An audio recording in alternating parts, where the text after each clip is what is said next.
நிறைவாழ்வு AG சபை வழங்கும் morning மன்னாவிற்கு உங்களை அன்போடு வரவேற்கிறோம். கர்த்தருடைய பரிசுத்த நாமம் மகிமைப்படுவதாக. இந்த நாளில் உங்களை சந்திப்பதிலே மிகுந்த சந்தோஷம். என கட்டானத்துடைய பிள்ளைகளே, நான் நிறைய ஜெபம் பண்ணிக்கிட்டே இருக்கிறேன். என் சத்தத்துக்கு கர்த்தர் செவி கொடுக்கிறாரான்னு எனக்கு தெரியவே மாட்டேங்குது. பதில் எதுவுமே வரலங்க. No actions, no reactions. உங்க ஜெபத்துக்கும் உங்களுடைய வேண்டுதலுக்கும் இதுவரையிலும் எந்த விதமான பதிலும், இதுவரையிலும் எந்த விதமான அற்புதம் நடக்காமல் இருந்திருக்கலாம். நான் ஒரு வசனத்தை நான் உங்களுக்காக வாசிக்கிறேன் பாருங்கள். மிகவும் அற்புதமான வார்த்தை. தானியேல் எழுதின தீர்க்கதரிசன புத்தகம் 10வது அதிகாரம் 12வது வார்த்தையினுடைய கடைசி பகுதி இப்படியாக சொல்கிறது: உன் வார்த்தை நிமித்தம் நான் வந்தேன். கர்த்தர் இன்றைக்கு உங்களுடைய வார்த்தை நிமித்தம் அவர் உங்கள்கிட்ட வருவார். நிச்சயமா விசுவாசிக்கிறீங்களா? ஏன்னா அந்த தானியேல் செய்யற ஒரு விஷயத்தை பாருங்க. ஒரு பெரிய காரியத்தை கர்த்தர் தரிசனமா வெளிப்படுத்துறாரு. அது பயங்கரமான காரியம். இதை பார்த்த உடனே தானியேல் என்ன பண்றாருன்னா, 3 வாரம் கறி மீன் எதுவுமே பூசிக்காம, பரிமள தைலத்தை பூசிக்காம தேவனுடைய சமூகத்துல அவன் துக்கமுகத்தோட காணப்படுறான். துக்கமுகத்தோட அழுது புலம்புறான் தேவனுடைய சமூகத்துல. அவனோட வேதனை, அவன் மன வேதனை அவனால தாங்கிக்கவே முடியல. ஆனா பரலோகம் என்ன செய்ய தெரியுமா? நீங்க நினைக்கிறீங்க நான் துக்கப்படுறது கர்த்தருக்கு தெரியுமா? நான் வேதனைப்படுறது கர்த்தருக்கு தெரியுமா? நான் படுற கஷ்டம் அவருக்கு தெரியுமான்னு? நிச்சயமா தெரியுங்க.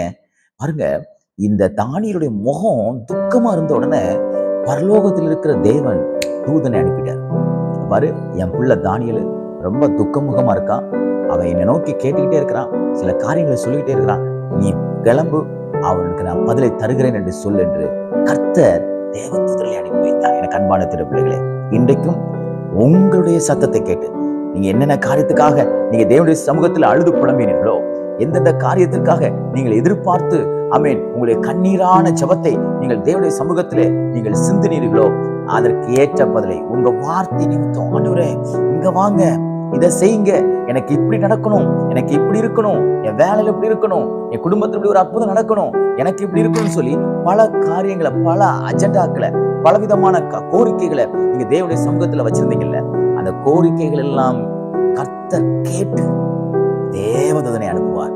கர்த்தரே இறங்கி வருவார். உங்க வார்த்தைக்கு கர்த்தர் அவர் அப்படியே செவி கொடுத்து இந்த நாளிலே நீங்கள் ஜெபித்த ஜெபங்கள், நீங்கள் வடித்த கண்ணீர், நீங்கள் பட்ட பாடுகள் எல்லாவற்றுக்கும் ஏற்ற பதிலை இந்த நாளிலே தருவார். விசுவாசிக்கிறீங்களா?